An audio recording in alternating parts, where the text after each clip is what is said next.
opportunity to welcome you to the meeting of the Portfolio Committee today. I also greet our staff and everybody else who might be following the proceedings of our meeting today. Our agenda is opening and welcome, adoption, apologies, and then a briefing by the department. Then we are going to have a presentation on the role of Parliament in international treaties, then discussion. There's an item missing there, discussion, and then closure.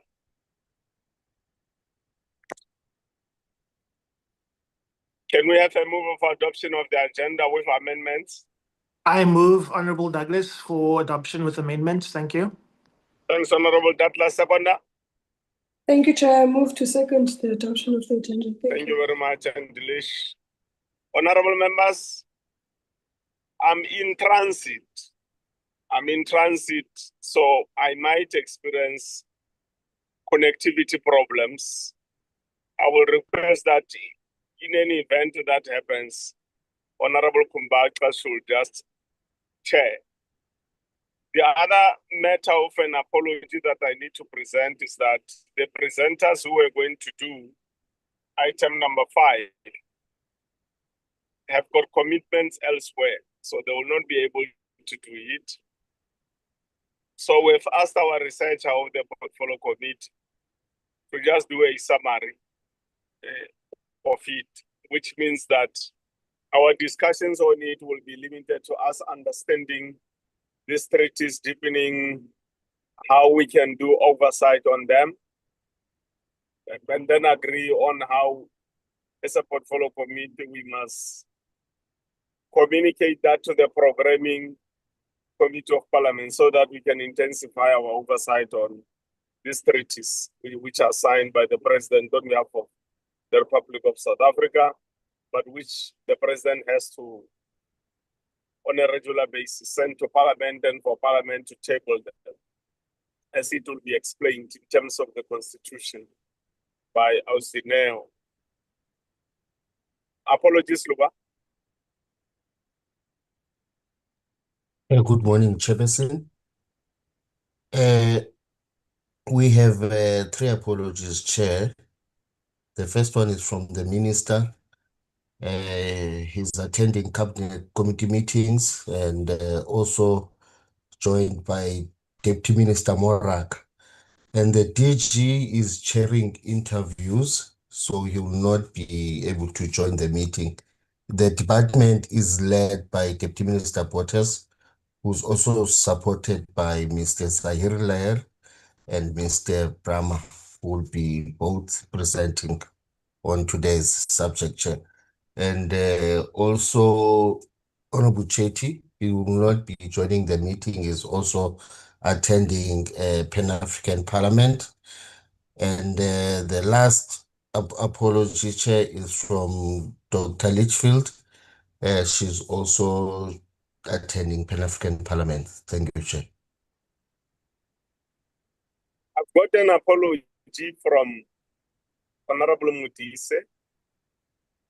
She will lock in, but Honorable Mutise is on oversight for Home Affairs, so she might be in and out of it.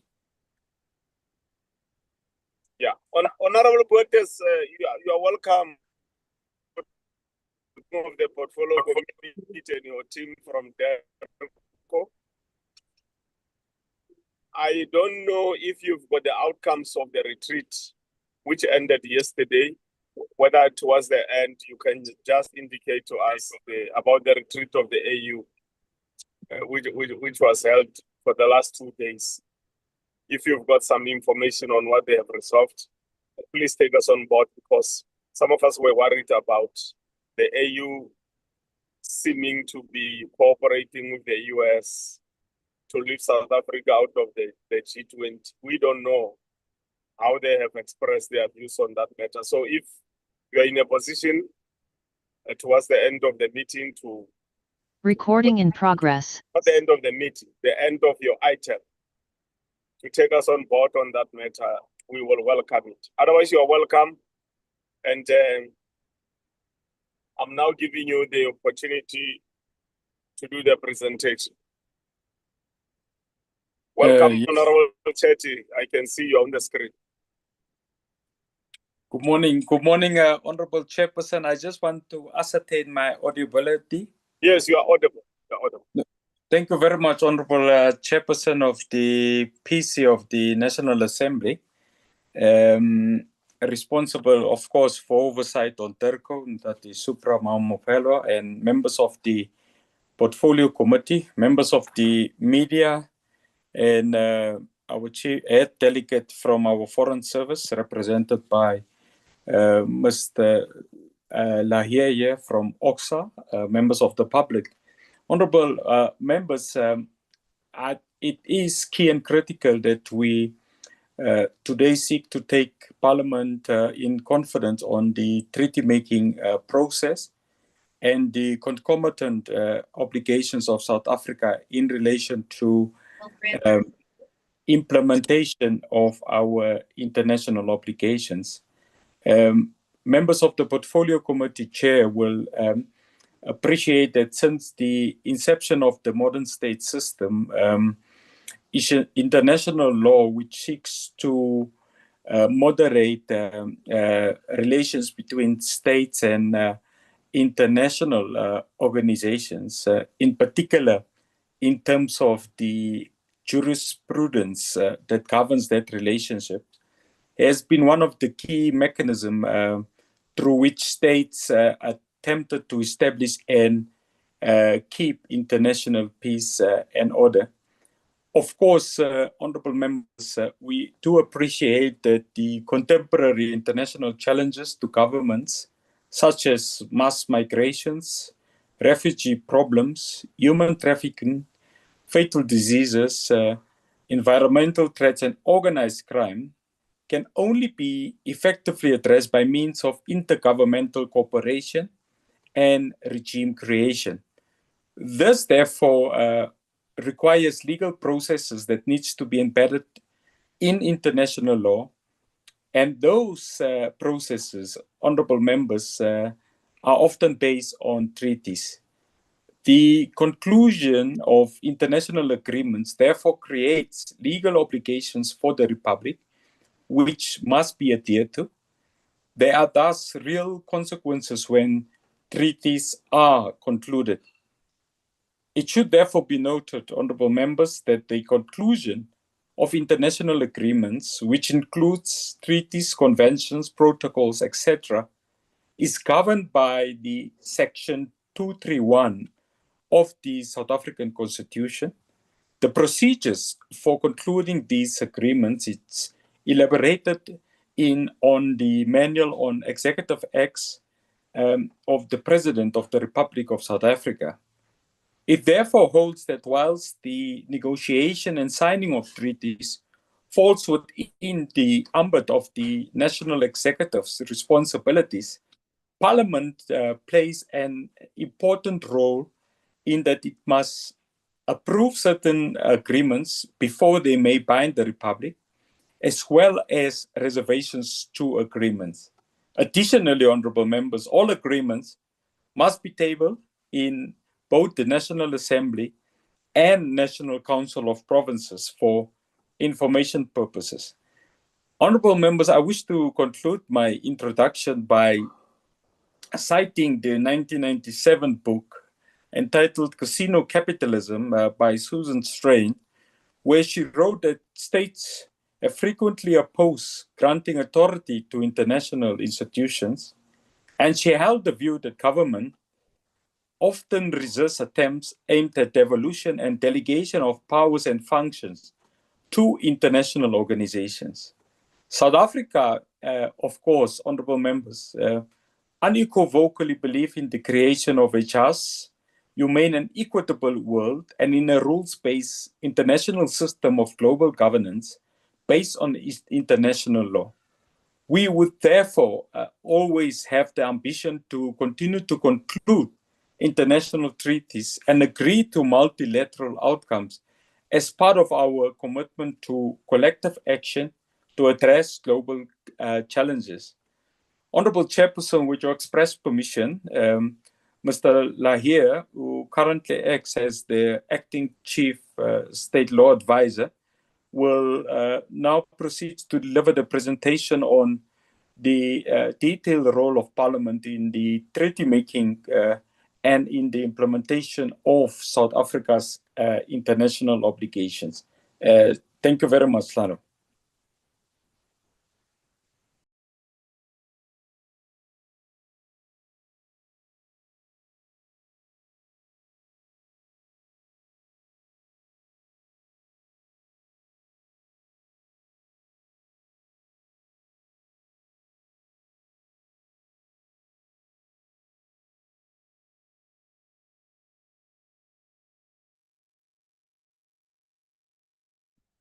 Good morning, Honourable Chairperson, Honourable I was members. wondering what's happening to you now. Okay. You're welcome. Then proceed. Thank you very much, Honourable Chairperson. I just wanted to say I've been asked to convey Mr. Lahir's apologies for not being able to present. He's unfortunately attending Cabinet with the Minister at the moment, so he's asked me to present in his absence.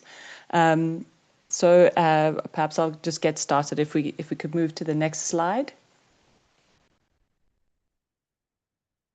So to start off with, I think the first question would be, what is an international agreement? And Section 231 of the Constitution refers to international agreements, but it has the same meaning as the term treaty. And for definition of the treaty, we turn to international law. We look to Article 1 of the Vienna Convention on the Law of Treaties, which defines the term as an international agreement which is concluded between states, and it has to be in writing, and it is governed by international law. It can be contained in either one or more instruments, and it doesn't really matter what the designation of the instrument is. So from this definition, what we can garner is that the essence is who can conclude a treaty and what its content is, rather than the actual title of the instrument. International agreements or treaties are concluded between subjects of international law that have international legal personality. So this would be either states or intergovernmental organizations that have been granted international legal personality. We can move to the next slide, please. So in terms of the necessity of treaties, treaties are important in the international sphere as they form an indispensable part of the architecture of international relations. They serve as a tool through which international relations are given substance and by which obligations are created between the parties thereto. In terms of the International Court of Justice's statute, treaties are regarded as a source of international law. States also use treaties to establish legally binding obligations between them, but it can also be used as a way to express their cooperation with one another. So all in all, treaties are the basis for an international rules-based system. Next slide, please. For South Africa, the excuse me, sorry, the importance of treaties can be seen in the way that they are used to promote the country's foreign policy objectives. Apologies. They may also be used to pursue national interests and ensure that national values are reflected in the texts of treaties. It's through active participation that within the governing structures of these multilateral treaties that the country can also gain influence in the implementation and management of treaties. So for example, where a treaty creates various organs or bodies, when South Africa is able to really actively participate, it has a position and an opportunity to influence the direction of the way in which the treaty is either implemented or for governance purposes. Next slide, please. The implications of treaties is that once treaties are entered into, which is done through the basis of consensus by states that have treaty-making powers, and a conclusion of a treaty by a state is therefore an act that it performs on the basis of its statehood as well as its sovereignty. Once states have concluded treaties, they are legally obliged to give effect to those obligations in the treaties. So in that sense, it implies a limitation of their freedom of action within the international sphere. So although a state may voluntarily agree to limit its rights in a specific area, in doing so, it is also in and of itself carrying out a sovereign act. States must be able to give effect to their international obligations contained in the treaty. Next slide, please.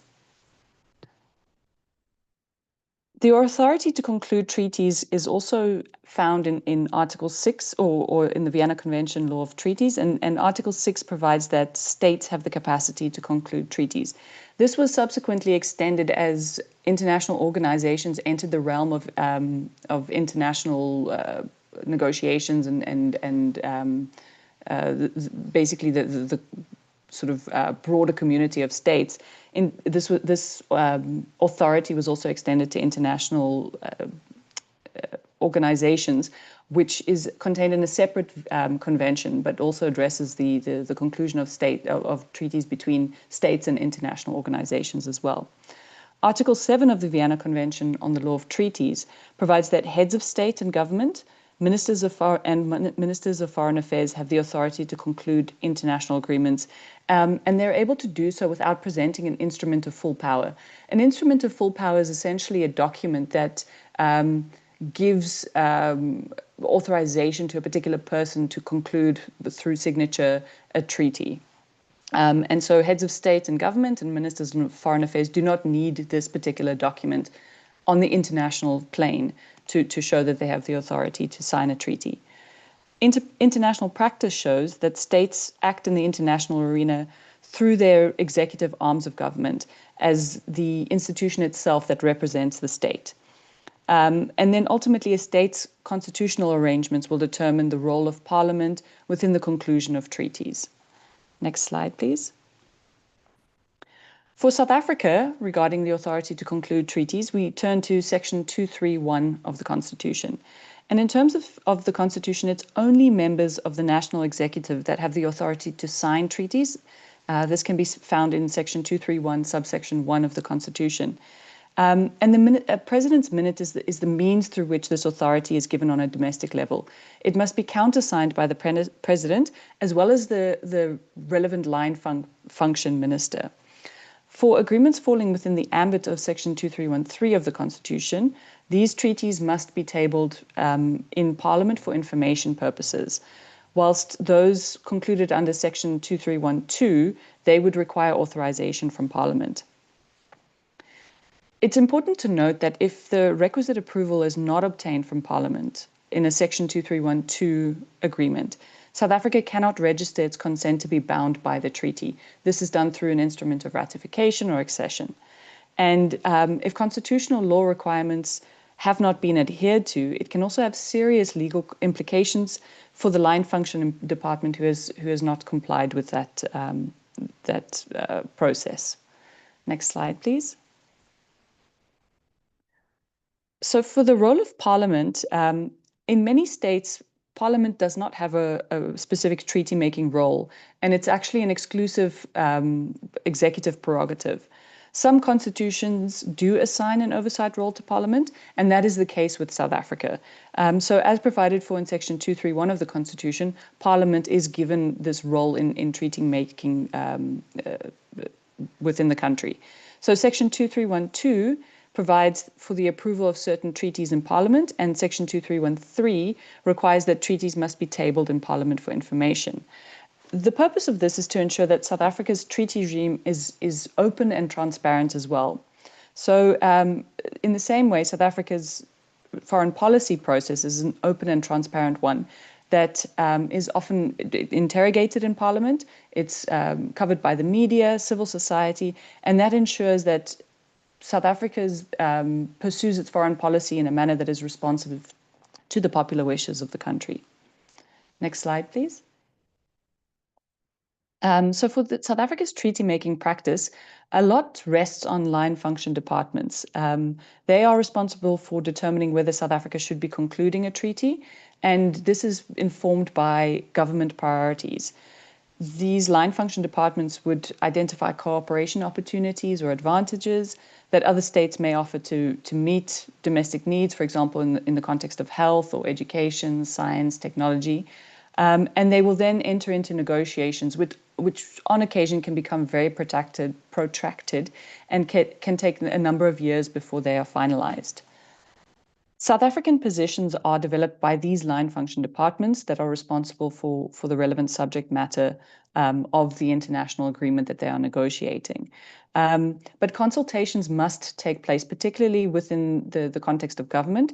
So I think it was 2019, the Foreign Service Act was signed by the president, and it entered into operation in 2022. And this act provides that DIRCO is responsible for the implementation of foreign policy. And so it's very important that line function departments consult with DIRCO in order to ensure that our national interests and the way in which we put them forward are aligned with our foreign policy. In some instances, cabinet approval is obtained for positions to be taken at multilateral negotiations, but it's not always the case. It would be dependent on the particular subject matter and the level of necessity to obtain cabinet approval. Guidelines for the participation of government in the context of multilateral negotiations was also approved by cabinet, and it provides a guiding light for how to engage in multilateral negotiations. Next slide, please. So Section 2312 agreements, those are the most important ones for Parliament because it requires their approval before South Africa can bind itself to a treaty on the international sort of realm.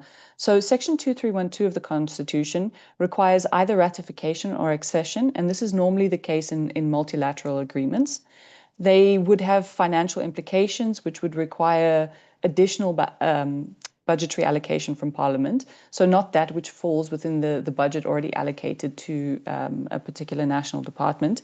And they would have legislative or domestic implications. So ultimately, it may require that our legislation needs to be amended or adapted or bolstered in some respect. In some instances, we may not have legislation at all, and so it would require new legislation in order to allow us to become a party to the treaty. And in this instance, both executive and parliamentary approval would be needed before South Africa can be bound on the international sphere. Next slide, please. So the procedure for concluding Section 2312 agreements is that such agreements do require parliamentary approval and must be submitted to Cabinet for discussion. Once it's then gone to Cabinet, Cabinet would make a recommendation to Parliament regarding the accession or the ratification of the agreement. Cabinet would propose that reservations perhaps be made if this is allowed within the agreement itself. And in order to obtain approval of Parliament to ratify or exceed an agreement, it must be tabled in Parliament. Letters requesting tabling should be addressed to the Speaker of the National Assembly and the Chairperson of the National Council of Provinces. And then the prescribed procedures must be followed. For example, guidance must be sought from the parliamentary officer in order to ensure that the processing is done in the correct manner. Next slide, please. So, excuse me, in relation to reservations, based on the legal advice received from the state law advisors at the Department of Justice and Constitutional Development and Department of International Relations and Cooperation, it may be that line function departments would be suggested to enter reservations, and this would then be proposed to Cabinet. When Parliament is requested to approve ratification or accession, and there is a recommendation for a reservation to be entered, this should be noted. In some instances, Parliament may suggest an interpretive declaration. This is slightly different to a reservation, where a reservation would have legal implications. An interpretive declaration is rather an explanation of how a particular provision is understood from that country's perspective, rather than changing its legal implications. Parliament may refer treaties back for formulation of declarations or reservations if it considers that would be appropriate in the circumstances. Next slide, please. The relevant portfolio committee at both the National Assembly and the Select Committee of the National Council of Provinces would need to consider the agreement.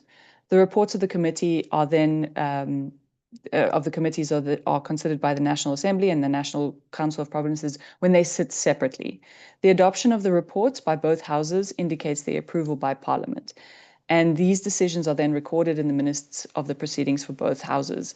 From a practical perspective, it is very important that we also receive a clear indication in the minutes where Parliament has determined that there should be a reservation put in place in the context for an agreement. So it is necessary that where this is a recommendation, it is also discussed in the context of Parliament.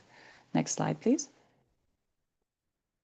For instruments of accession or ratification, after approval by Parliament, an instrument of ratification or accession is prepared by the Line Function Department in consultation with the treaty section within DIRCO. A copy of the minutes of both houses reflecting the decision of the houses must be submitted to DIRCO with the request that the Minister of International Relations and Cooperation should sign the instrument. The instrument must also be bound before submitting it for signature to the Minister of DIRCO. And then the instrument is deposited by the relevant line function desk of DIRCO with the depository as prescribed by the agreement. So often the agreement will say who, whether it's a country or an organization, serves as the depository, and that is the entity to which this instrument would be submitted. The date of proof of depositing must be communicated to the treaty section for record-keeping purposes. Next slide, please. So in relation to the process for Section 231, subsection 3 agreements, these, as I've indicated, are only tabled for information purposes. So in terms of Section 2313 of the Constitution, these are agreements that are of a technical, administrative, or executive nature. So the way in which the Department of Justice and DIRCO has interpreted this over the years is that these are agreements that do not require ratification or accession. They would not have extra budgetary financial implications, and they would not require legislative amendments. So Section 2313 provides that agreements that do not require approval of the National Assembly or the Council of Provinces must be tabled within a reasonable time. So in 2017, there was a court case called EarthLife, we term it the EarthLife Africa case. And essentially, a number of factors were discussed in this case, but an important one for us in terms of our processes was the question of tabling within a reasonable time. And it was noted that some agreements had taken several years before they were tabled before Parliament, in excess of some cases 20 years. And the court found that this was then not a reasonable time. It was unconstitutional. And so these treaties had to be renegotiated and signed once again. So this resulted in our office changing our policy to make sure that we wouldn't have a similar situation, that we now have a process that where you deal with a Section 2313 agreement, it would not necessarily enter force directly upon signature. Rather, the parties would sign, and then after it's been tabled in Parliament, they would then exchange notifications to say that they've complied with their constitutional obligations, and this treaty can now enter into force. That way, we ensure that Parliament has had an opportunity to review the text, and only then would it become binding on South Africa. The purpose of tabling is obviously for information purposes only, and it does not require approval, but it is important that Parliament has sight of what these treaties provide. There's also no specific time that's allocated to what constitutes a reasonable time, but we think that more than a year shouldn't really be considered to be reasonable. It would be ideally less than a year after signature that a treaty would be tabled. Next slide, please. So the procedure for concluding Section 2313 agreements is that approval by the executive is needed. In this regard, as I'd mentioned, the president and the responsible line function minister would sign a president's minutes, giving authorization to a particular minister or any member of the national executive to sign. Sorry. A Section 2313 agreement would bind the Republic without approval from the National Assembly and the National Council of Provinces But as I mentioned, it must be tabled within both houses within a reasonable time. Tabling is the responsibility of the line function department. So they must ensure that once they have gone through the process of signing, they also follow the process for tabling. And letters requesting tabling should be addressed to the Speaker of the National Assembly and the Chairperson of the National Council of Provinces. Next slide, please. So not all international agreements require legislation to become binding on South Africa. It's only those that affect the rights of South Africans that have budgetary implications or have a regulatory effect that need to be implemented as part of a multilateral framework and included within South Africa's domestic legislation. So your general cooperation agreements that you'll find, we regularly, those are amongst the most prominent ones that we sign. For example, general cooperation on health or science and technology, those do not need to be incorporated in domestic legislation. But when you're dealing with multilateral agreements, for example, human rights conventions like the International Covenant on Civil and Political Rights, those types of international agreements would likely need to be incorporated into domestic legislation. Next slide, please. Thanks. South Africa's treaty section is also the official custodian of the South African Treaty Collection. So it is the only official record keeper of bilateral and multilateral treaties that South Africa is party to. So we keep all of the originally signed agreements in a fireproof safe at DIRCO. The treaty section also provides information services on all aspects concerning treaties. So, for example, the dates of signature, ratification, accession, entry into force, all those details in relation to agreements that South Africa has become a party to. The treaty section also serves as the custodian of a database on provincial and local government arrangements and twinning agreements. And it carries out the registration of agreements with the United Nations, which is required by the United Nations Charter. And it does the physical binding of all agreements and instruments of ratification and accession before signature. I should probably just mention also that the treaty section is entirely dependent on line function departments, provinces, and others to submit those documents to it once these are signed. And it is therefore critical that all treaties must be deposited by the line function departments to the treaty section for appropriate and adequate record-keeping purposes. Next slide, please.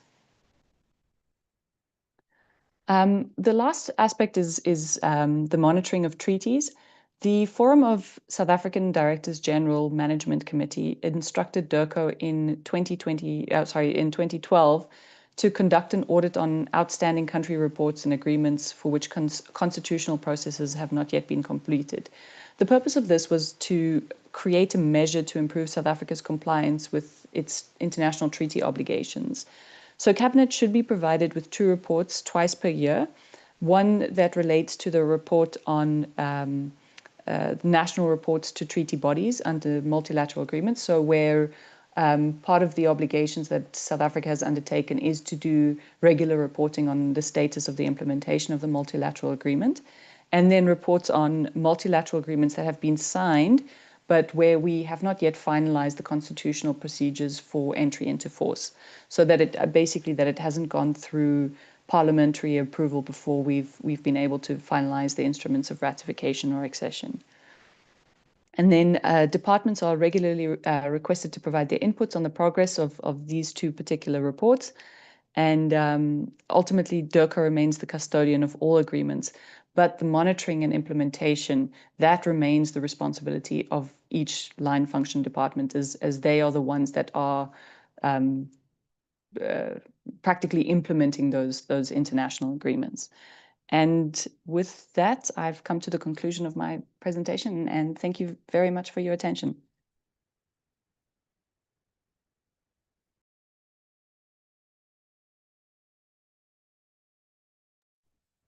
Honorable Chair, thank you very much from our side of DIRCO. Thank you. Nothing to amplify. To show them yesterday, but I, when you able to what man? Let me check. are struggling today. I'm trying to help her with the chairperson. Honorable They only Ngo, captured 3 people.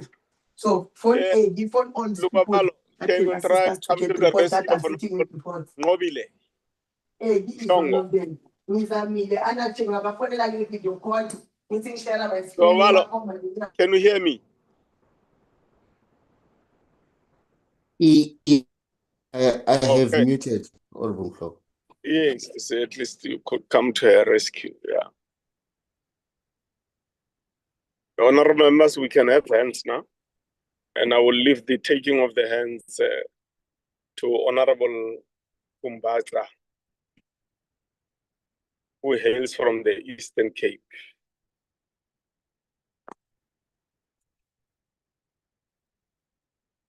Over to you, Honorable Kumbatra. You can take over now. Oh, thank you. Thank you very much. I just got cut a bit. I just wanted to check, are you taking hands? Yes, on Sfad no the hand. Oh. Skati Sanda, Retamato, we are taking hands. Okay, no, it's fine, Chair. Sorry, I just had a bit of some network issues there. But firstly, I would like to firstly greet all of the honorable members in the session, and also the DM present and the team from Durban from Parliament. Chair, firstly, mine is to welcome the presentation which we have been presented, which was presented this morning, and also and formally acknowledge it. Chair, I think firstly, I think it's very important. I see that Parliament does not have a clear role when it comes to these treaties, and I think it's very important to have Parliament involved in these processes because these treaties do, in essence, do have an effect and direct implications to the lives and well-being of our people, through trade relations, security, and obviously also protecting our sovereignty. So I think from my view, I think it's very important that there is a way as this committee, we need to find a way as this committee to review and strengthen this process, this treaty process, and see how, as Parliament, how we can use it to enhance even our people-centered oversight approach. So that was that from my side, Chair. I think it's very important that Parliament and also this portfolio committee plays a very critical role when it comes to these treaties, and it's not a by the way factor as presented. Thank you, Chair.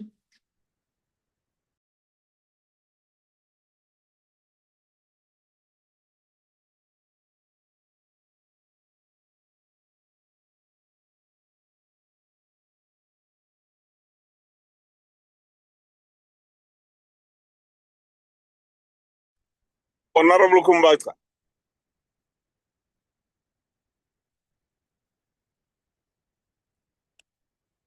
It looks like something has happened to Honorable Kumbatra. Okay, we have the hand here of Honorable Wesley Stay to the left. Douglas. Good morning, Mr. Chair. Can you hear me? Dankie. Bye, dankie. Let me start by saying thank you to Deputy Minister Botes and the team from DIRCO. And I want to greet you all in the language of the First Nation people, the Khoi and the San. Kaites, good day. Mr. Chair, one of the problems that we have is that treaties have not resulted in our people escaping poverty for the last 30 years. There is something wrong that has to be changed in the fundamental way treaties are designed, oversought, and actually implemented. Because right now, treaties haven't taken our people out of the shacks, it hasn't taken our people out of poverty, it hasn't benefited our minerals at source. What it's done is entrenched apartheid era colonial power over the economy and over our future.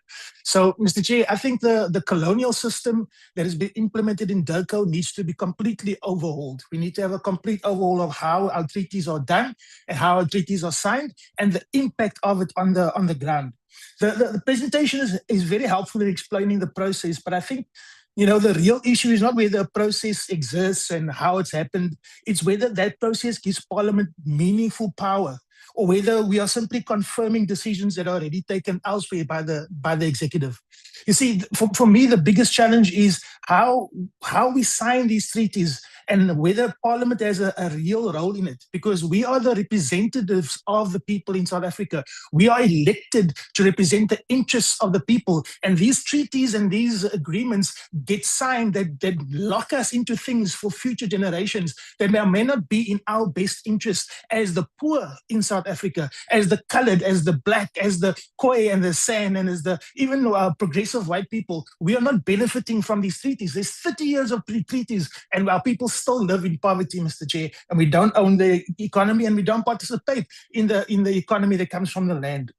So we must be defenders of our own sovereignty in these treaties, and we must have accountability and be people-centered in our international relations, Mr. Chair. And I love the fact that we did the people-centered outreaches last year, but how does that process actually, from the grassroots, what people want to see, jobs provided, outcomes-based, not just activities and treaties that are signed with these nice cocktail functions, but it doesn't actually make a difference towards the people. So if we look at the legal framework that was outlined by our colleagues from DIRCO, especially under the Constitution and Section 231, it governs really how the treaty-making process is used, but it also gives us a lot of opportunity for this to be used and to be able to go around things. We see in 231.1 that the executive negotiates and signs treaties, and 231.2 that Parliament must approve binding treaties, please. And this is very interesting for me. I'd like to ask, and one of my questions is, can we be provided with the treaties that have been signed since July 2024 by the GNU? I'd like us to see that, and I'd like it in writing, Mr. Chair, not just a response via written or not just via verbal response, but I'd like to see what exactly things have been put under the technical administrative agreements where no approval is required and it only needs to be tabled. So these are things that I'd like to see, because these things are basically impacting our lives. And it's going to impact our lives, not just for this term with the GNU, but also if it's a 5 or 10 year period and it's longer, we need to know what we are going to inherit in the future, Mr. Chair. So can the department explain to us how it ensures that Section 231.3 agreements are not abused to bypass full parliamentary scrutiny? And how many international agreements in the past 5 years were classified as technical and therefore not subjected to parliamentary approval, and why? Because we want to know why it was not. I want to know what the technical difference is between those that are presented to us that we have to approve as representatives of the people and those that the executive can just sign on their own. I'd like to know, because we don't trust this executive and what they have been doing. Because the proof is in the pudding, and pudding is sour here in South Africa. What criteria determines whether an agreement is technical versus binding, Mr. Chair? And that's what I want to find out. It is clear that South Africa has a structured treaty-making process, and it's grounded in the Constitution, but the Constitution can also be changed because it's not serving our people. And so, yes, while we use the Constitution as a basis for our discussions because we are law-abiding citizens, we must have proactive measures and think of the future and think that, man, this thing is not working for us. It hasn't worked for us for 30 years. Maybe we should change it and make sure that Parliament has a proper scrutiny over the outcomes of this. So the advisory paper correctly states that the treaties are meant to advance national interests and support development, but can the department quantify this for us? How many treaties have directly resulted in job creation, investment flows, or measurable benefits to local economies and to local communities? This is the kind of thing that, we're always talking about economic diplomacy. Economic diplomacy is born and it's made concrete through treaties and bilateral and multilateral agreements.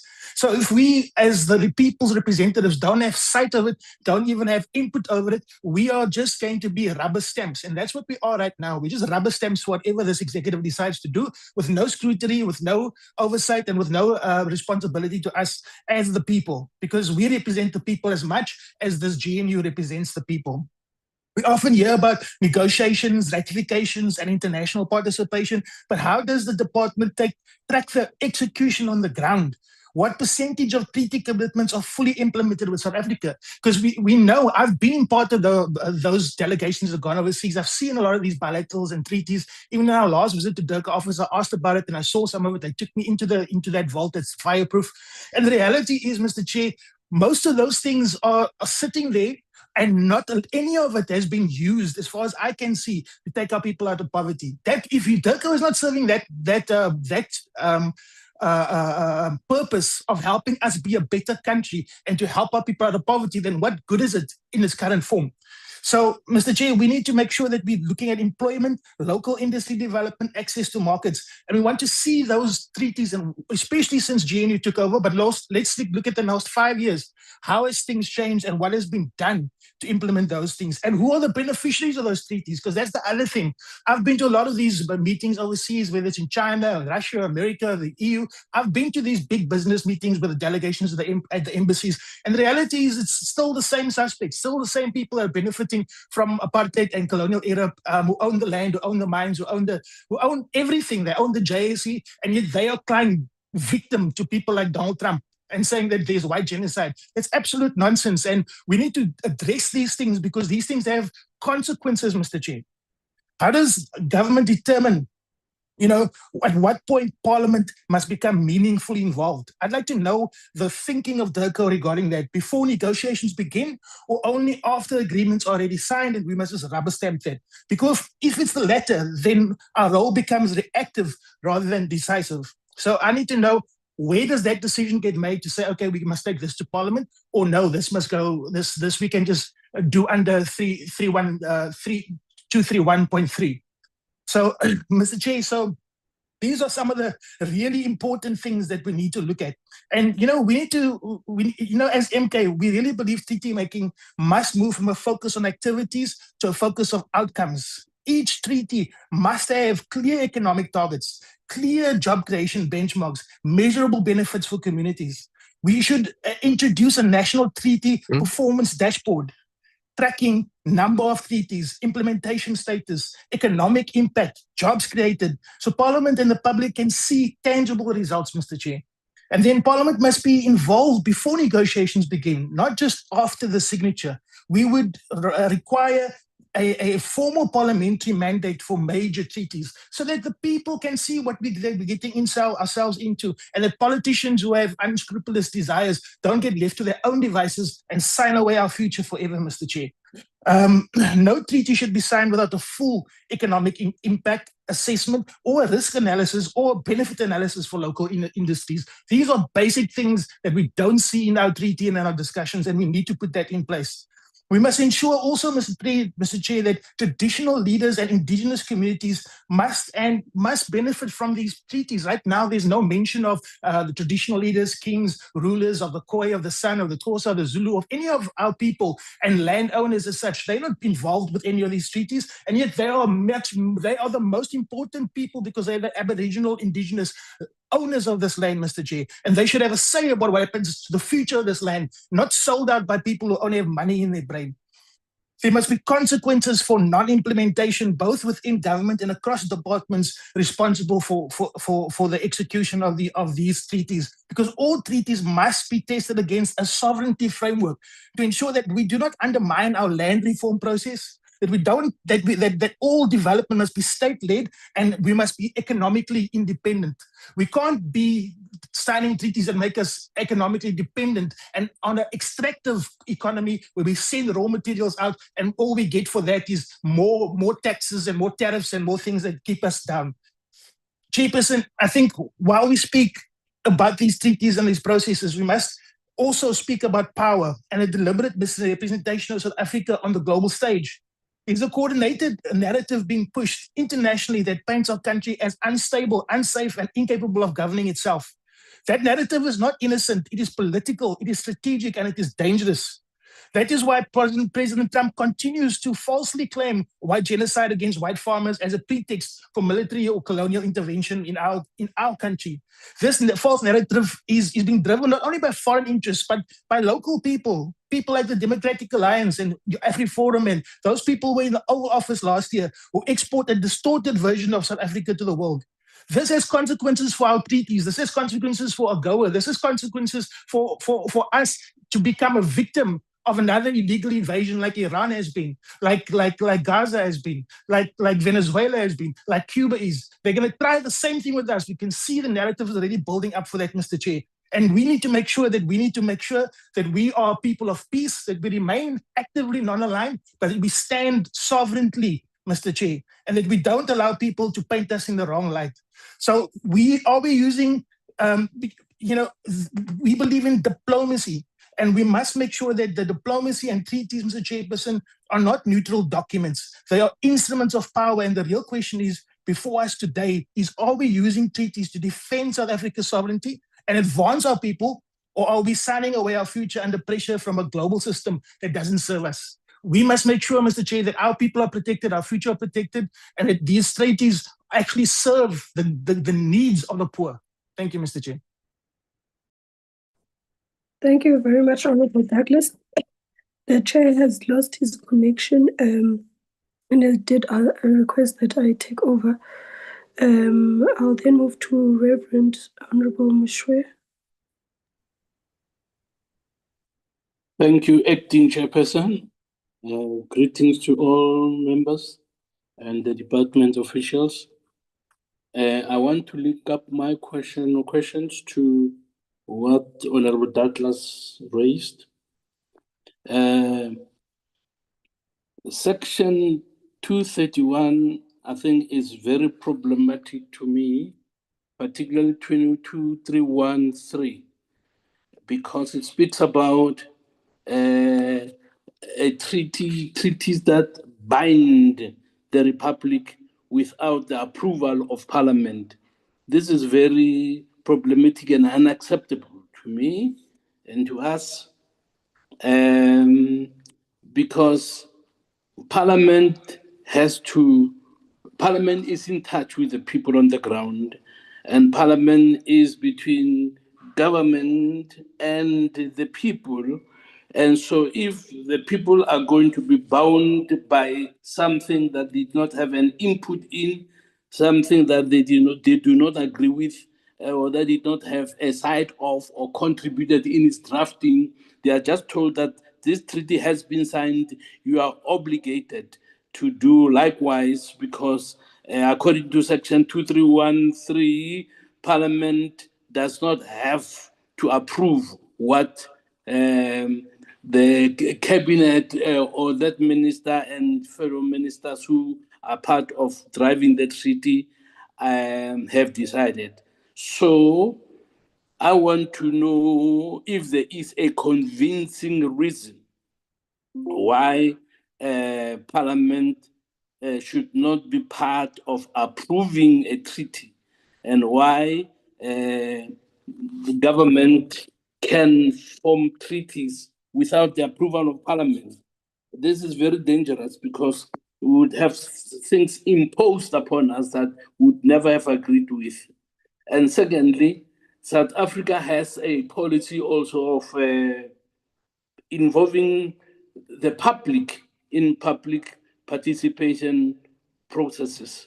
Now, if we talk about being people-centered, the people must have a voice. So I want to know, in the context of this 2313, when will there be a time or an opportunity given for public participation? Who should decide? If, for example, this committee looks at the seriousness of what is before them and they say they think people have to be consulted, who should approve this? Or can Cabinet say no, there should be no public participation process in this matter, or who would say yes or no in that matter, in such matters, because the public are used to participating when it comes to serious issues that will affect them and their lives and the generations to come. But not to be told that there will be some treaties that will be ratified without the approval of members of parliament, while at the same time we are told that cabinet government is accountable to parliament. I mean, this is a contradiction. It's like parliament is now being undermined because you are told cabinet and government is accountable to parliament. Parliament must hold government accountable, and yet government is allowed to approve things with these treaties without their approval. This is definitely creating confusion. And maybe thirdly, the tabling of information of treaties for information purposes only needs to be clarified. Why table it in parliament if it's just for information purposes? Because we can just be told, go to such and such a place and you will get information on this particular treaty. When this is tabled in parliament, this treaty, if it's for purposes only, it means there will not be a debate in parliament about it.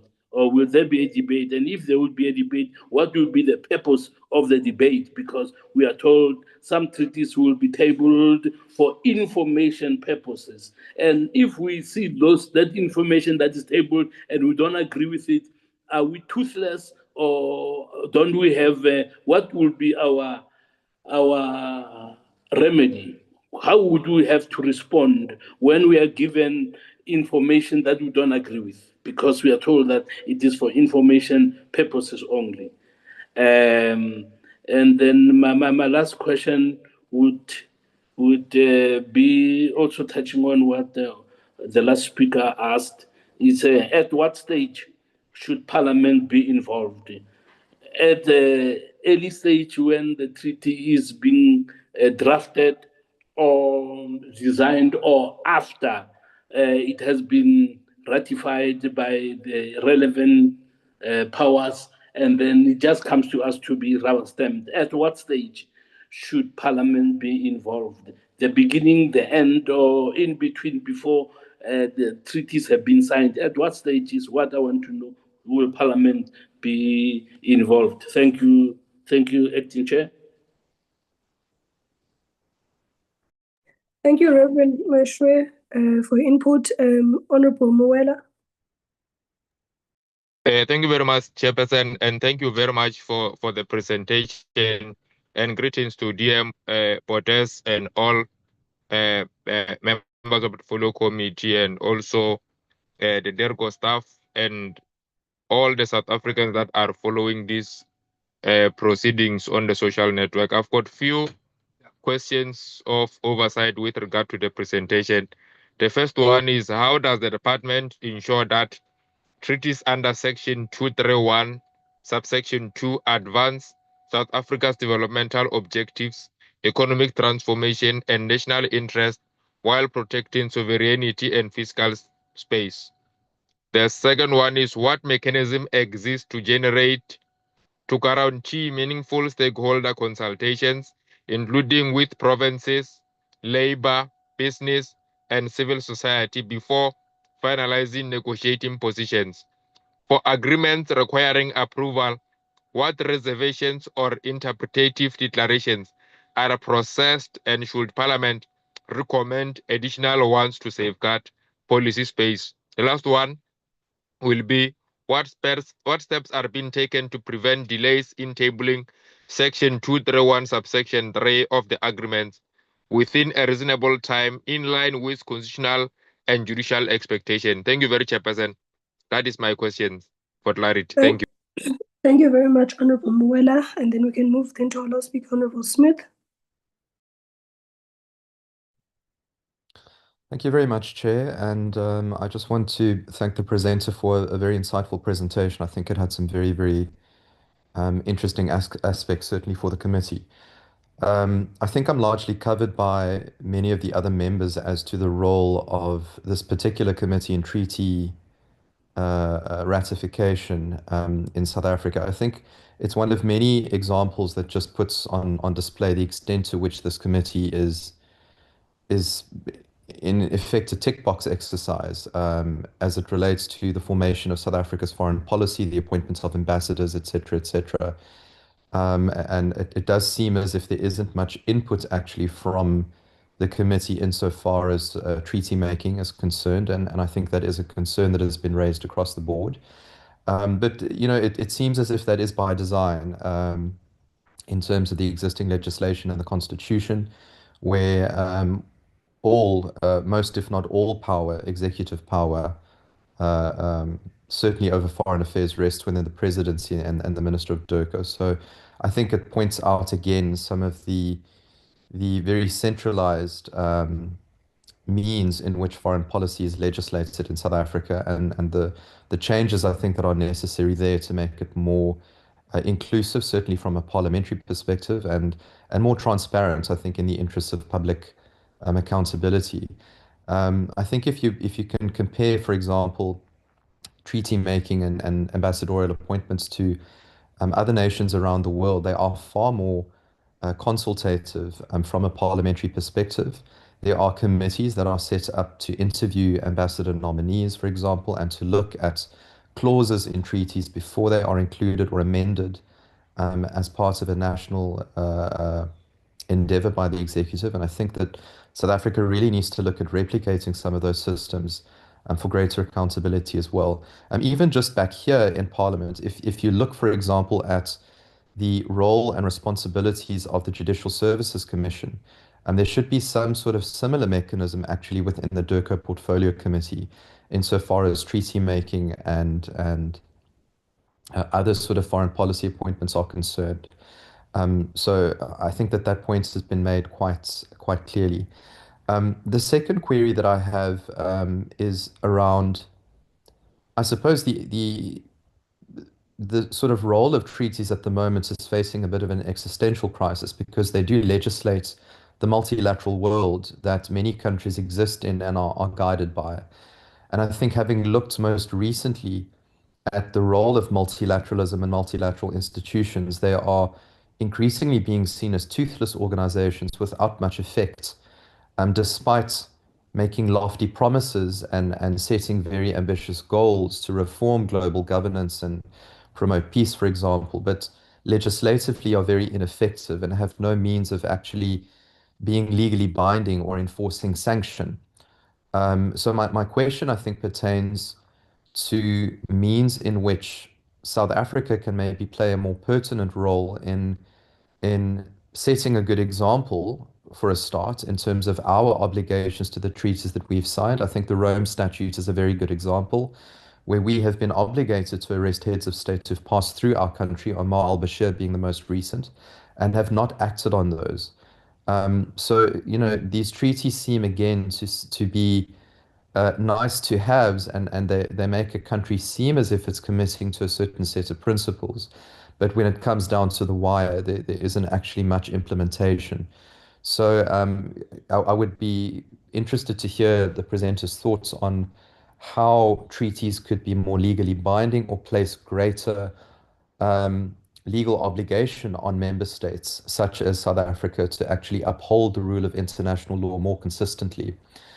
And then my final question, Chair, actually relates to paradiplomacy and subnational government level in terms of treaty making, because I think that South Africa's political reality still needs our legislative components to really catch up. And I speak about the coalition future of South Africa, which was the inevitable outcome of our political system.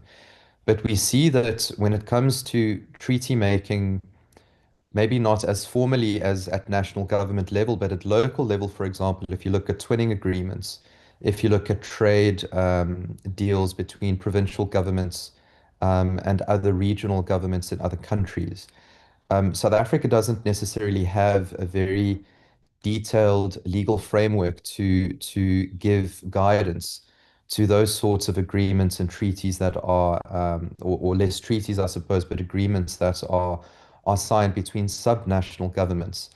And my question is, to what extent is DIRCO actually engaging with, for example, the Department of Cooperative Governance and Traditional Affairs to give greater guidance to local municipalities, specifically metro municipalities and provincial governments, to engage outside of a national framework, but obviously still within the national foreign policy agenda, to negotiate at lower sort of subnational levels agreements with other states.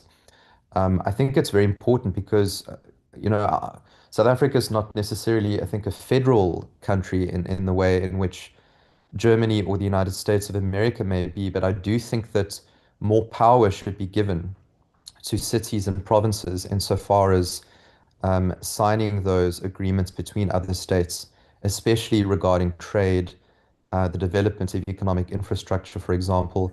I know that the French government recently has committed to providing a loan of 100 million euro to reform local government service delivery, specifically in water, electricity, and economic infrastructure. And that money, I think mostly is sent to National Treasury because that is where it's seen to be most safe, because there aren't necessarily mechanisms to allow for that to go directly to municipalities or possibly to provincial governments in a way that it can be ring-fenced and properly utilized for the services that it's intended for. So my question is just, to what extent can subnational governments also engage in a treaty-making process to give greater legislative guidance and effect to international relations outside of not necessarily treaty-making, but agreements, so that those spheres of government and branches of government rather are given greater effect, I think, outside of just DIRCO, and really decentralizing the approach to make it easier for international relations across South Africa. Thank you, Chair.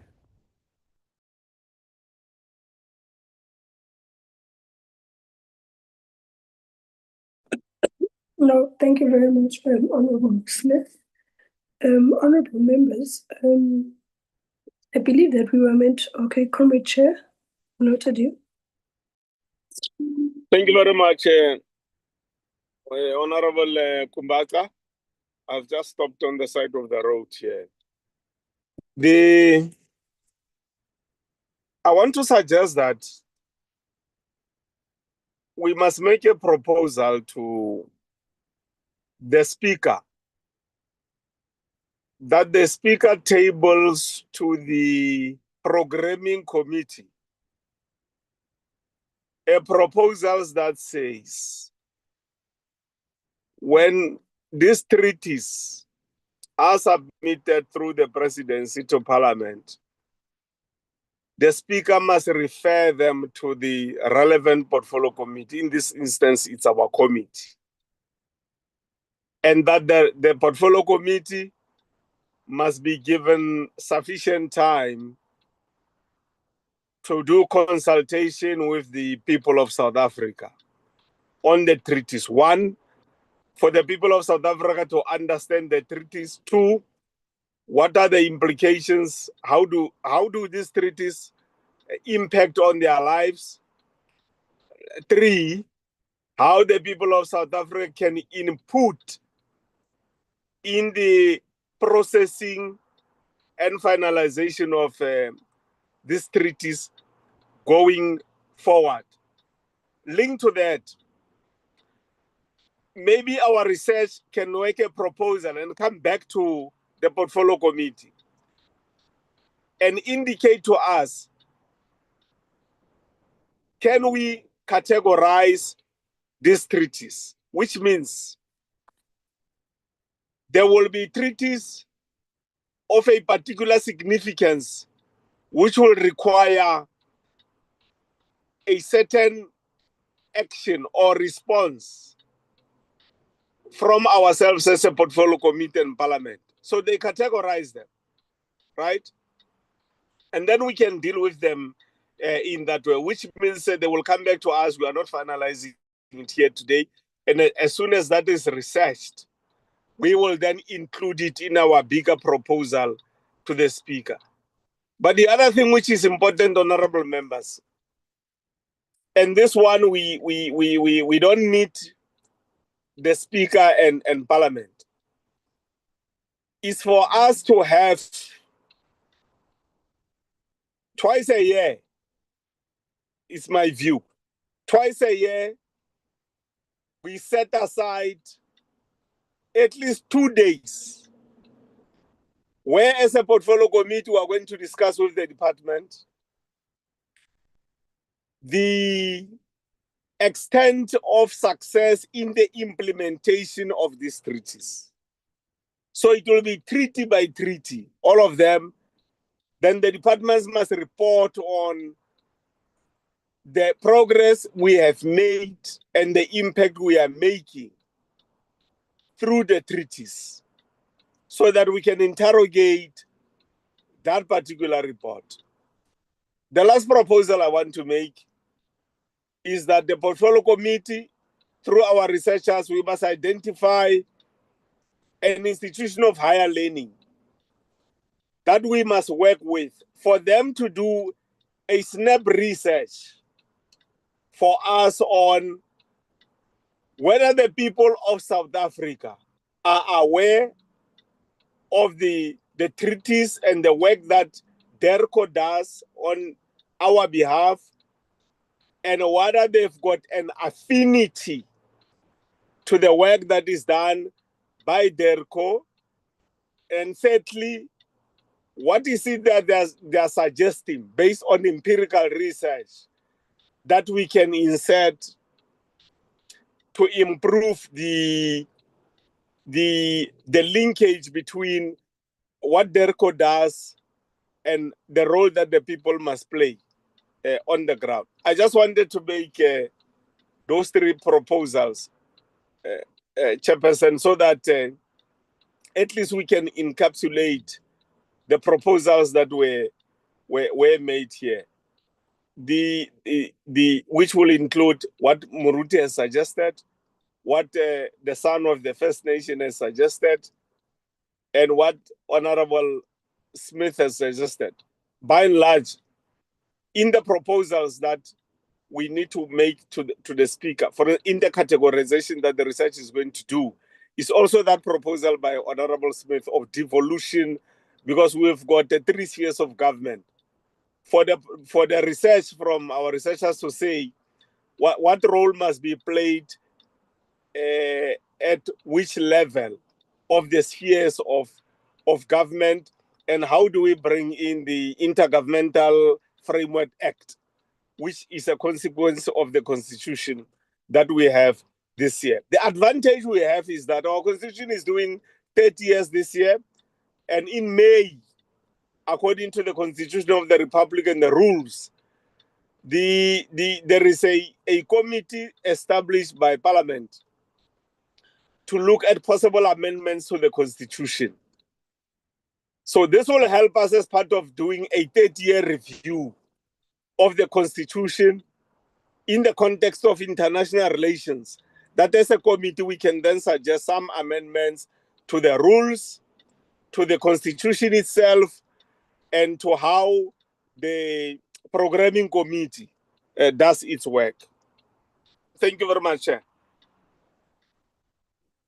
Thank you very much, Honourable Chairperson, for that input. Can we move to Honourable Douglas? I think your hand is up, or is it a legacy hand? No, I just wanted to second the proposals formally on the platforms that it gets noted for minuted purposes, and want to agree with the chairperson in his comments and on the proposals, and just to make sure that some of the suggestions that all of us have made is incorporated in that letter to the Speaker. Thank you. Thank you very much, Honourable Douglas. I believe we're all on par. Honourable Reverend Wish, just noted, just saw your hand now. Thank you, Acting Chair. In my language, we say "Kilaka leo," meaning I agree with seconding what the chairperson has said. Thank you very much, Reverend. I think we agree on, well, most of us do agree with what Honorable Chair did propose, and I think it should be something we should monitor and implement as this portfolio committee and ensure that it does ensue. Before I move on, I think the matter on hand has already been comprehensively presented by the department, including the valuable inputs from our honorable members. And as such, there will be no need for the further presentation from Parliament on the matter, because we have devised a way forward for this matter as this portfolio committee. So we will not proceed with the presentation which we're going to get from Parliament. But now may we please proceed to the departmental inputs on all those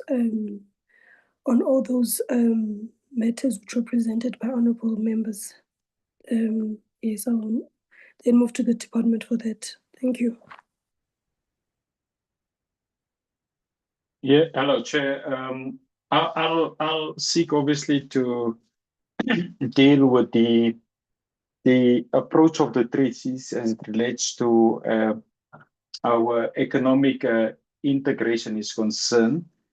The member of our Foreign Service, Ms. Romy Brahma, who is the director in Oxlade, will, I think what she will have to do, obviously, is to speak about what is the constitutional provision as it relates to the separation of powers in terms of treaties that are obligated to go through a consultation processes with Parliament. That includes National Assembly and the ones also as it relates to the National Council of provinces, and also the relevant sections that detail the executive powers. I'm raising this, Chair, because there is a very important matter as we celebrate our constitution, that the South African state, of course, is a constitutional organ, and there is the doctrine of separation of powers, which specifically highlight the role as it relates to the judiciary, the role as it relates to the executive, and the legislative authority. So in as far as the legislative authority is concerned, it encapsulates, of course, the power to make, amend, and repeal the rules of law, whereas the executive authority really speaks about the power to execute and enforce the rules of law. So I would want, obviously,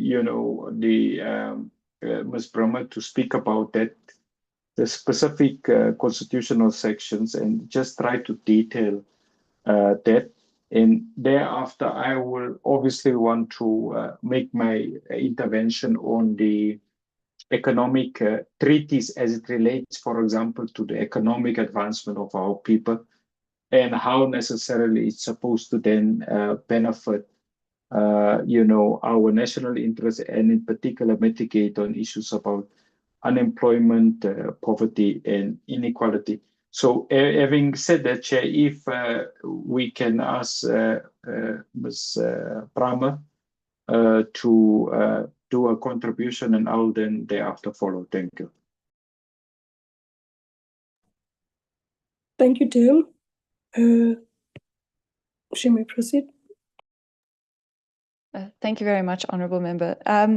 So perhaps the way to introduce it is maybe just to give a little bit of a background as to what informed the distinction between Section 2312 and 2313.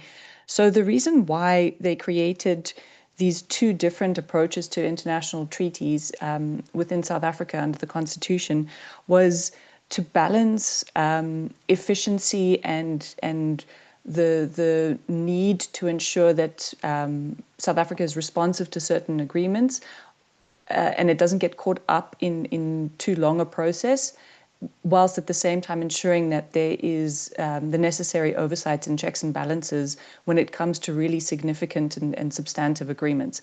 So Section 2313 is intended only for executive agreements. So these are agreements that would fall within the domain of a single department. So as soon as it starts to cross over and have implications that would be of serious concern for other departments, we would then look at it and classify it as a Section 2312. And it's in that one sort of ensures that there's this movement to allow South Africa to be responsive.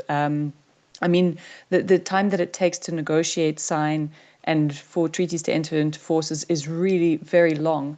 And if one adds the parliamentary process, it could become detrimental in the functioning of government.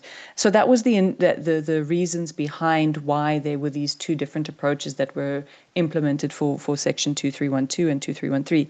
And as Deputy Minister Botha has mentioned, it also is a very critical aspect of our constitution and the principles on which our country is founded, that the separation of powers is incredibly important. So certain aspects, there is absolutely the need for parliamentary oversight, but there needs to be caution that that oversight doesn't necessarily result in an overstepping of that responsibility and moving into the sphere of the executive responsibility. So the Constitution is very clear. Section 2311 gives executive power to the signature and negotiation of treaties. So Parliament would not be consulted in the negotiation because under the Constitution, it is the executive's role to do so. When it comes to the more far-reaching agreements that have implications that will affect citizens and their rights and so forth, that's when we move into the realm of Section 2312, and that's where we would need Parliament's approval before that agreement can be bound. So whilst a signature may be appended, it will not become binding on the Republic until Parliament has approved it. And Parliament may, in its discussions in Parliament, make a recommendation as to changes that it would like to see, reservations that may not have been proposed that it would still nonetheless want. That falls within the powers of Parliament to do. And sort of at the extreme end of the spectrum, Parliament could say, we don't want to, we don't agree with proceeding with concluding the agreement. Perhaps just to answer a few specific questions about, I think, Honourable Wesley Douglas had requested some information on statistics. We can certainly provide that. We would just need to engage our treaty section in order to obtain all of the specific details of agreements that have been signed and concluded in the last period since the GNU was established. And also then just perhaps to explain, when it comes to the classification of treaties, the way it works is that an agreement, after it has been negotiated, it is submitted to the Department of Justice for legal advice. During that process, the department carefully scrutinizes whether the agreement is compliant with South Africa's domestic law.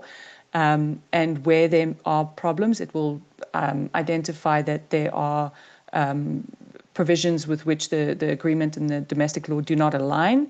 And then it would make a recommendation about or advise that if there are no problems with the domestic law, that the agreement may be signed, and it would classify the agreement as one being under Section 2312 or 2313 based on its analysis of the text of the agreement and the implications that it may have.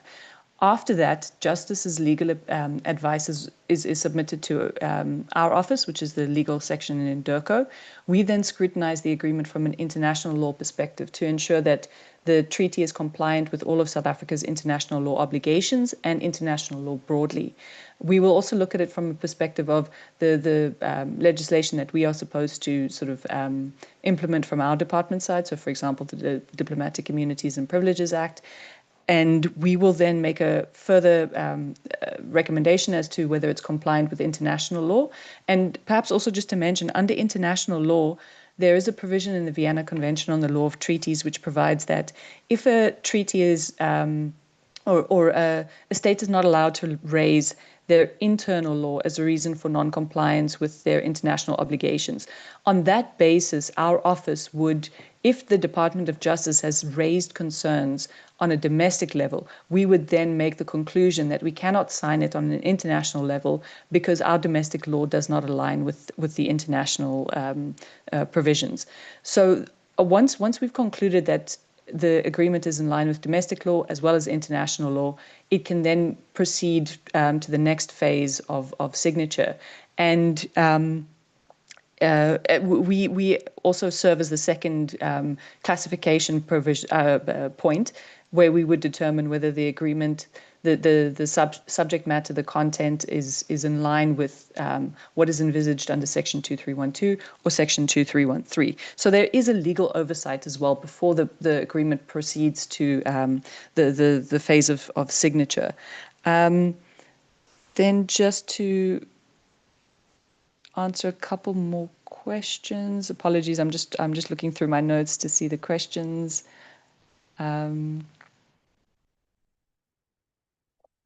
So also just to mention on the process that we undertake in terms of the other spheres of government.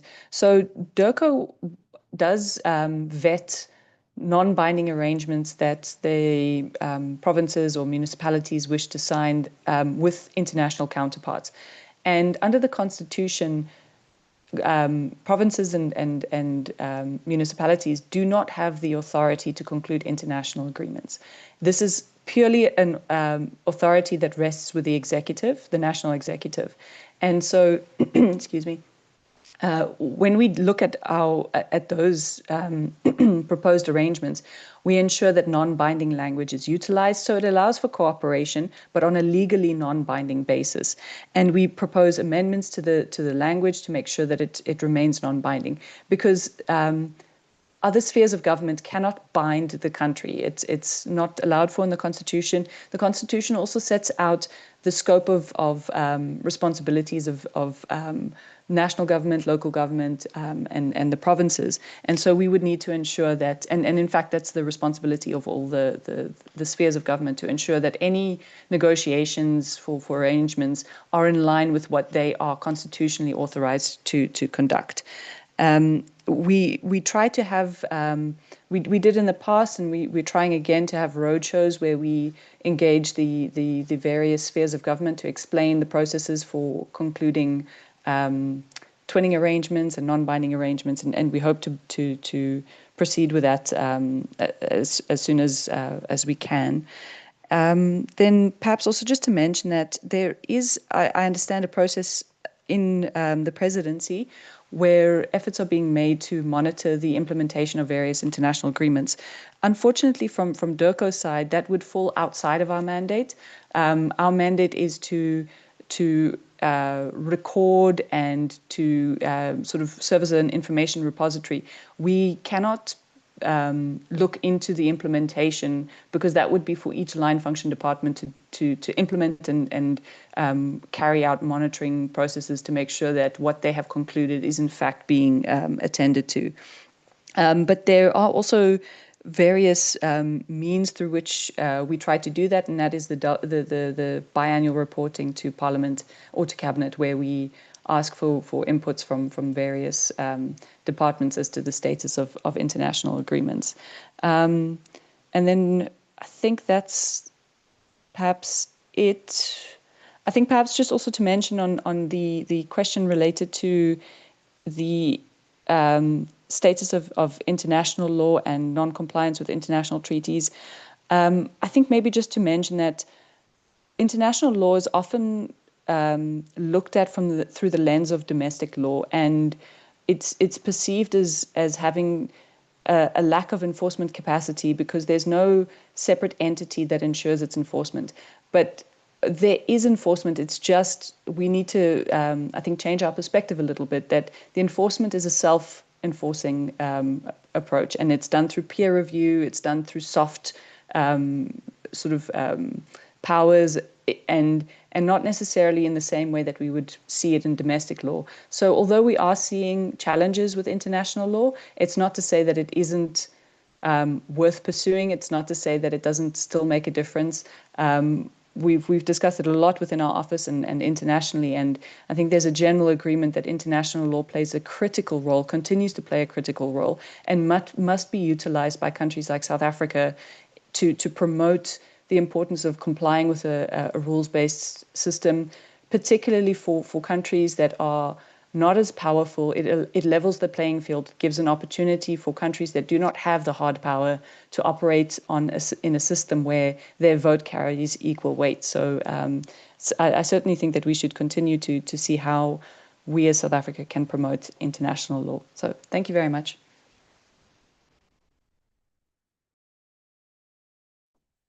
Thank you very much, Chair.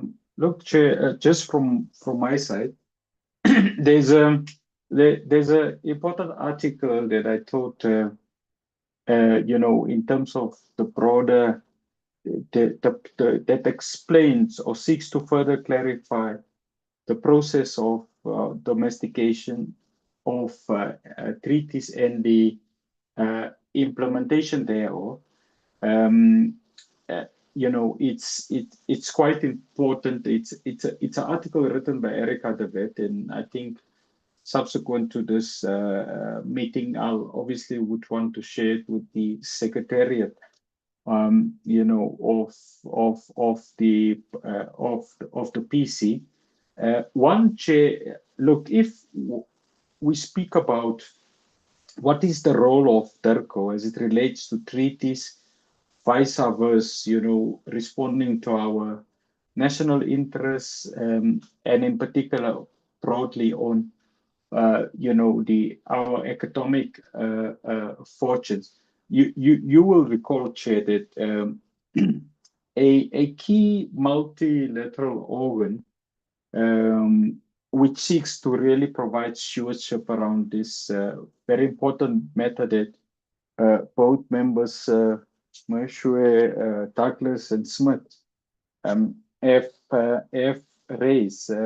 And I think, Honorable Moela was quite comprehensive in terms of the constitutional issues, which we will, of course, seek to deepen through a formal communique. But if you look at the WTO, Chair, there has been, this is really one of the arms, or mechanism through which we seek to ensure there is we advance the promotion of trade and economic development through the WTO, given that one of the provisions, Chair, of the WTO seeks to, moderate the matter as it relates to the reduction of tariffs and other restrictions. And you will recall, Chair, that there was the general agreement on tariffs and trade. Secondly, you will also recall, that there was the African Continental Free Trade Agreement, which really seeks to bind all AU member states as it relates to the liberalization of a single market for our goods and services. So this, of course, was very key and critical to ensure that our economic diplomacy, as it relates to economic trade and intra-Africa trade, we are able, obviously, to provide a particular emphasis on that issue. And I think honorable members would be able to look at the figures released by DTIC. If you look at your figures as it relates to 2025, and contrast that, Chairperson, before the operationalization of the ACFTA. I think members will appreciate that we have been able to, leverage, economic trade through the ACFTA. So this obviously it's a critical issue. So this is two of the, treaties that broadly speak about economic development. And of course, Chair, we can detail any other treaty that for this administration for which the PC is responsible for that are under consideration, so that we ensure that there is some information that the portfolio committee have in relation to that matter. And I think the important issue, I think there was a matter raised by, I think it was Honorable Smith, in terms of international obligations, vice versa, international enforcement. Now, you will recall that really the only one organization that has the rights to enforce obligations as it relates to peace and security, that's the UNSC. If you look at the ICC, you look at even the ICJ, where certain members have decided, for example, Hungary of late, have refused to exercise its obligations in terms of the statute. And there is not necessarily enforcement obligation where you can then engage in a unilateral punitive measures against Hungary, because ultimately what members of the PC must appreciate, it's what we sought to suggest earlier on, that in essence your international treaty is part of what we call the collective mantra, the collective goodwill of member states of the UN in relation to the advancement of multilateralism and to build a just, equitable world order firmly premised and embodied in international law. So when certain countries, and by no way, Chair, should there be reference drawn of the initial action that the government or the executive at some stage took in relation to the Bashir matter, you would recall at that time there was an obligation to implement the ICC provisions, but the government of South Africa at that time sought a what we call judicial certainty in relation to what does the court demand of it. And once the court had been very unequivocal and clear that you can't have a domesticated legal process, or you can't even use your immunities and privileges as it relates to the Vienna Convention, not to enforce your ICC, indictment. We have been very clear as a government that we have a duty to, implement the full prescripts of the ICC statute. Countries like Hungary and all other countries where there was not a flight restriction imposed on the movement, for example, of the Prime Minister of Israel, Benjamin Netanyahu, of recently and in 2025.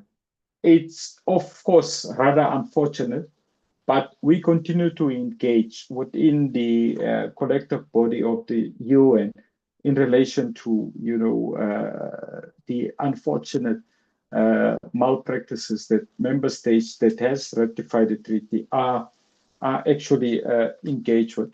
So I think, Chair, that is where I would want to pause, and I know that I've asked the Director General to make an intervention. I know that he was chairing a particular internal process of the department. So if he is able to make an intervention, Chair, I thought I must maybe just ask him, especially as it relates to the outcomes, what the chairperson of the PCF requested, the outcomes of the 2026 G20 retreat of the African Union held in Equatorial Guinea, which in essence focus on the establishment of a strategic roadmap for Africa's engagement with the G20 under the 2026 US presidency,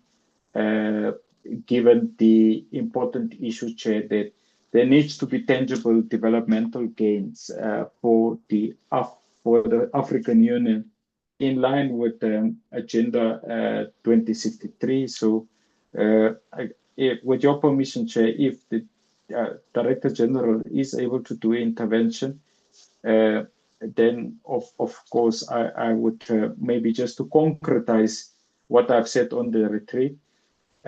If he's otherwise engaged, what we can do is also provide you with the written outcomes of how the AU Commission have perceived the outcomes to be in relation to the retreat. Thank you very much, Chair. Thank you very much, DM. I think we would definitely appreciate the written outcomes to be shared as soon as possible in the committee so that everyone is aware of what is taking place. But if he's not available, if he's not available for a 5-minute presentation now, it's fine, we can get, okay, I see. Before I give you DG, I've noted the hand of Reverend Meshwe, and then I'll give you the platform just for 5 minutes just to outline that. And then if there are any follow-ups, we'll take it from there. Thank you for your indulgence, Acting Chair. When the official was responding to our questions on treaties, she referred to the second phase of signatures. Now, I want to know how many signatures are required before a treaty is enforceable, and what has to happen before the first signature is attached. So what I really mean is that they would want to know how many stages would be required before the final signature is given, because she spoke about the second phase of signatures. Thank you, Chairperson. Thank you very much, Reverend. Before I give the department to answer, let me give the DG so that if the DG, Thank you very much. Thank you. Thank you very much, Chair. Good morning, honorable members, Deputy Minister, and thank you for giving me literally 5 minutes because I've have to go back in and chair the panel. Just on the retreat that took place in Equatorial Guinea, just to start off by saying that we will send a written report because we've got a good team that's participating there, including our own G20 team that's been working with the African Union. But the social media post that the African Union made that created a lot of unhappiness was not in keeping with the resolution by the heads of state at the African Union Summit that not only supported and endorsed South Africa's presidency, but raised serious objections to the exclusion of South Africa by the current president of the G20, which is not in line with the rules of the G20, irrespective of the fact that the G20 is an informal organization. There are certain accepted rules that permanent members are not subject to invitation. So this was precedent setting. The heads of state had directed the commissioner responsible for the G20, was also the Sherpa, to raise these objections at the upcoming Sherpa meeting in June. The initial objections was raised by the African Union together with most of the other Sherpas in the first meeting in December. So South Africa's exclusion is still on the agenda. it's unfortunate that the comms unit of the AU used the G20 logo of the US and even subordinated the AU's G20 logo in that process, and that gave the wrong impression. The meeting in Malabo follows on coordination between South Africa and the AU over the last few years, where we would coordinate positions that would advance developmental issues that are important for the African Union and African countries as a whole. And this particular meeting was more important given the fact that South Africa is not there. The South Africa not being there meant that the African coordination, where South Africa would work with the AU Sherpa and the representatives of the African Union to ensure that issues of developmental importance to the continent are emphasized. So we sent a significant team, both from our Sherpa team, but we've also got from sister departments from DTIC and others that are active in that meeting in Malabo. And it is about ensuring that whatever the status of the US summit is going to be, because part of the issues on the agenda is whether they can call the outcome a summit without South Africa's participation. And remember, our participation is not non-participation is not voluntary, as was the case with the US, was also a permanent member. We wanted to ensure that key issues are put on the agenda, even though they only have 5 working groups in the US this year, and there's only 10 meetings taking place in total, that African issues remain on the agenda.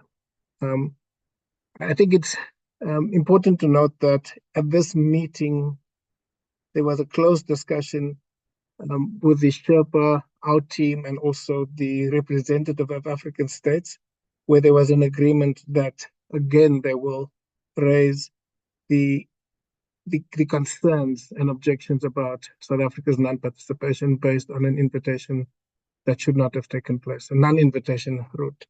That being said, we continue to be a full member of the G20, continue to work with the family of the G20, and this includes working with the next presidency quite closely, which is the UK, around areas of handover of issues that are not being dealt with in this year's presidency.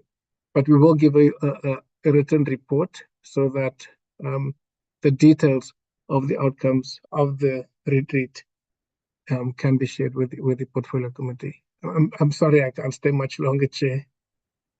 Over to you.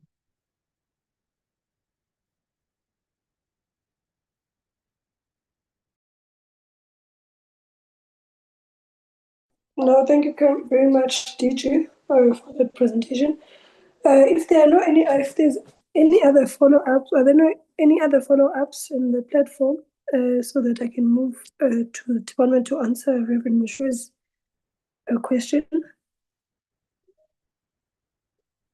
Okay, I'll take it that there's no follow-ups on what the DG has presented. And Honorable DM, may you please just allow us to get an answer for Reverend Mishre's question. Thank you. Yes, no, absolutely. Ms. Stemmer, can you just do an intervention, Roman? Thank you very much, Deputy Minister and Honorable Kumbaka.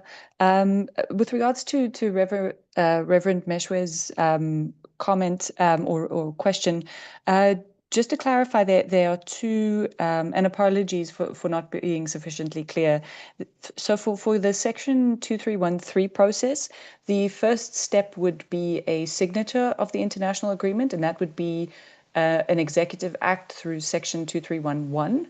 And then following the EarthLife Africa case, we implemented a process internally within our own department to make sure that we don't have a replication of that situation whereby South Africa fails to, or a national department fails to table a Section 2313 agreement to Parliament for information purposes.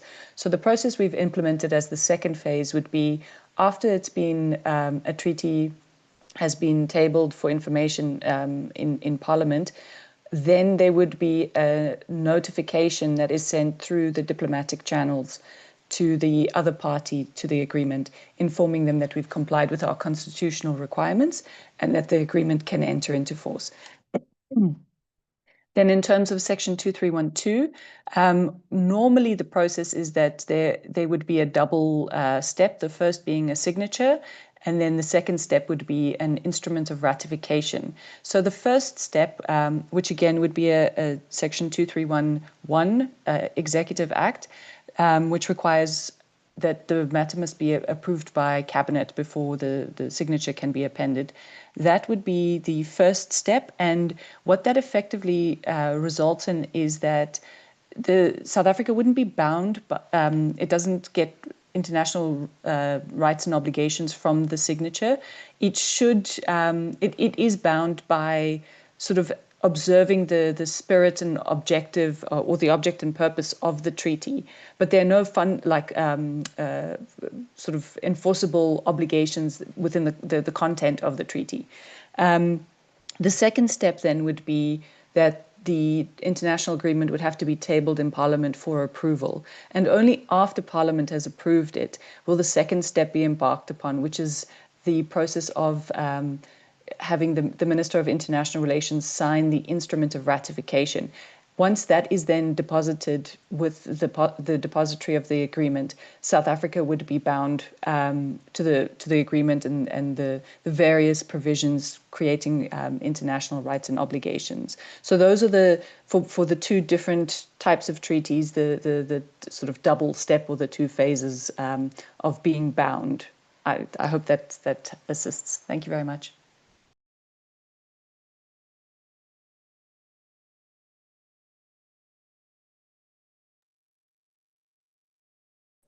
Thank you very much, Ms. Kumar, for that.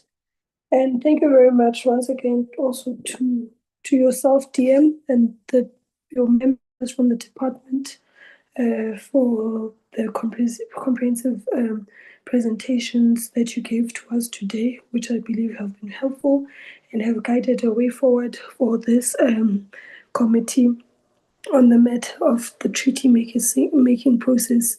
I think it's very clear that, the committee must get updates from the department on the latest biennial cabinet reports regarding outstanding reports to the treaty bodies.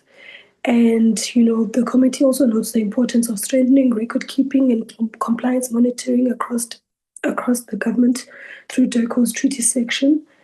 I think it's very important to establish grounds as this committee, how we can better support and work on this on our oversight on the treaty making processes. And I think the committee also raised some important matters that are important to ensure that the parliamentary committee has adequate resources to effectively analyze the developmental and legislative implications of some of the complex treaties. And I also think it's important that as a committee, we highlight the need for improved early engagement between line departments and Parliament to reduce implementation gaps and strengthen South Africa's credibility as an international partner. But as a committee, it's very important for us to have that framework on how we establish this. With that being said, honorable members and colleagues, as we move to our closure and as we conclude this engagement on the process of treaties within the Portfolio Committee, I'd like to extend my sincere appreciation to all the members for their valuable inputs and thoughtful contributions. And also in their contributions, you do emphasize your commitment to strengthening parliamentary oversight. The processing of treaties is not merely an administrative exercise, but it's really a constitutional responsibility that ensures international agreements entered into by our country are aligned with our national interests and our developmental priorities and democratic accountability. And our role as this committee remains critical in scrutinizing these agreements, ensuring transparency and safeguarding the interests of South Africans. And the quality of today's engagement reflects our collective dedication to this responsibility. I also wish to thank the department for the comprehensive and very insightful presentation, and also the inputs you gave to us when our honorable members articulated their views. And also to all our members from the department, and also our staff from the department, and also from Parliament.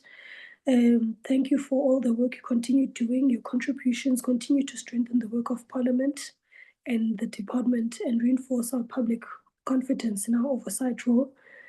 Then lastly, before I close, I would just like to say, let us continue to approach our work with diligence, unity, and a shared commitment to advancing the interests of our people and our country. And with that being said, I then move to the adjournment of our meeting, and may you enjoy the rest of your Wednesday and the long weekend ahead. Thank you. My apologies, Chair. We have a second presentation by Ms. Musala. I'm not sure if you have mistakenly omitted that part. No, I did mention before we gave the department the platform that we will not get the presentation from Parliament anymore, as it had already been comprehensively presented, even from the department, also with the inputs from the members of the committee. Okay, noted, Chair. My apologies. Okay. Thank you, comrades. The meeting is adjourned. Thank you, honorable members. Sorry. Thank you, Thank Chair. you, Chair. Thank you, colleagues.